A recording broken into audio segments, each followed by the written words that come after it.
ఉన్న బంగారాన్ని విడిపించి ఆ రోజు ఆన్లైన్ రేటుకే మేము కొంటాం. Sharma gold company. అంటే ఎప్పుడు జరిగింది? ఇంతకుముందు ఎప్పుడైనా హార్ట్ పెయిన్ లాంటిది అట్లా ఏమైనా వచ్చిందా? ఛాతీలో పెయిన్ అన్నారు కదా, అసలు నథింగ్ డూయింగ్.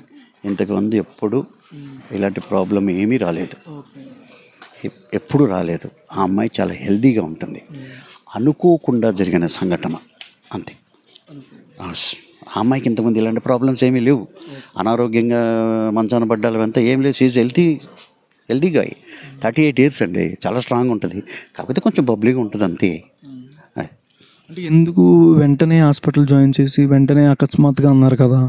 అంటే నాకు కళ్ళు తిరుగుతున్నాయి, నాకు ఊపిరి అందట్లేదు అంటే నిన్న మార్నింగ్ సడన్గా చెప్పింది. సరే కామన్ థింగ్ కదా, హైదరాబాదు కామన్ థింగ్. ఏదన్నా కొంచెం ఎయిర్ ప్రాబ్లమా ఏమన్నా వచ్చి ఉంటుందా, ఇన్ఫెక్షనా ఏదన్నా అని ఇమీడియట్గా హాస్పిటల్ తీసుకెళ్ళిపోయాం. అంటే అంత సీరియస్ అయిపోయింది అని ఆమె హాస్పిటల్ తీసుకెళ్ళలేదండి.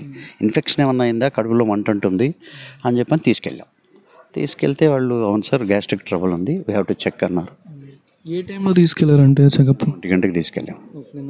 ఎస్. ఎప్పుడు జరిగింది చనిపోవడం? ఇలాగా రాత్రి కరెక్ట్గా 12:30 అనౌన్స్ చేశారు. మిడ్నైట్ 4:30, 5 o'clock తీసుకొచ్చాం. ఫారెన్లో ఉన్న కుటుంబ సభ్యులు కూడా ఇంకా రాలేదని కూడా? ఇంకా రాలేదు వాళ్ళు. They started but they will come by tomorrow. మనకు తెలిసింది కదా, హైదరాబాద్ అక్కడి నుంచి ఇక్కడికి రావాలంటే 1 day వెళ్ళిపోతుంది కదా. ఎంతమంది ఆర్టిస్టులు వస్తున్నారు సీనియర్? ఎవరెవరికి ఇన్ఫార్మ్ చేశారు? మనం ఎవరికి ఇన్ఫార్మ్ చేయలే, న్యూస్ ఇచ్చాం అంతే. మనం ఎవరిని పర్టికులర్గా పిలవలేదు. వాళ్ళే గమనించలేదు సార్, మేము చాలా పని మీద ఉన్నాను. అనిల్ రావుడు వచ్చాడు, ఎస్వి కృష్ణారెడ్డి గారు వచ్చారు, తర్వాత ఇప్పుడే రఘుబాబు వచ్చాడు, రచ్చరవి వచ్చాడు. అంటే సడన్ ఎఫెక్ట్ కదా, చాలామంది ఎంత వర్క్ చేసిన వాళ్ళందరూ దే ఆర్ ఇన్ షూట్. అది దాని అంటే బాగా రాజేంద్ర ప్రసాద్ గారి కూతురు అంటే ఇష్టమా, కొడుకు అంటే ఇష్టమా? లేదండి, ఇద్దరు అంటే ఇష్టమే. బట్ కాకపోతే కూతురు కాబట్టి స్వతహాగా ఏ ఇంట్లో అయినా కూతురికి కొంచెం ప్రామినెన్స్ ఇస్తారు, ఏ ఇంట్లో అయినా.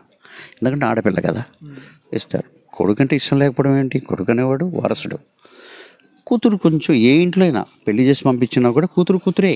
ఒక ఇంటికి కోడలైనా, ఇంకొకటికి భార్య అయినా కూతురే. ఈరోజు తీసుకెళ్తారా? అంటే ఇక్కడ నుంచి బాడీని రేపాలా? అంటే బంధువులు రావాల్సిన వాళ్ళు ఉన్నారు, బెంగళూరు, చెన్నై, ఇట్లా కొంచెం దూరం నుంచి రావాల్సిన వాళ్ళు చాలామంది ఉన్నారు. వాళ్ళందరూ సాయంకాలం లోపల అందరూ ఒక కూర్చొని ఒక డెసిషన్ తీసుకుంటారు. Already decision is taken. Tomorrow 10 o'clockకి తీసేస్తున్నాం.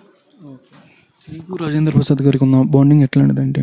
Bonding ఏముంది సార్, కలిసి పనిచేద్దాం అనుకున్నాం, కలిసి పనిచేస్తున్నాం. ఏ రోజు నువ్వు మేనేజరు, నీకు నెల జీతం ఇస్తున్నాను, అదంతా ఏమీ లేదు. ఈరోజు నాకు ఎంత అవసరం ఉంది, కుటుంబ సభ్యులకి ఎంత అవసరం ఉంటే ఎలా ఇస్తాడో అదే లెక్క నాకు కూడా ఇచ్చేవాడు. 1997 సార్, 1997.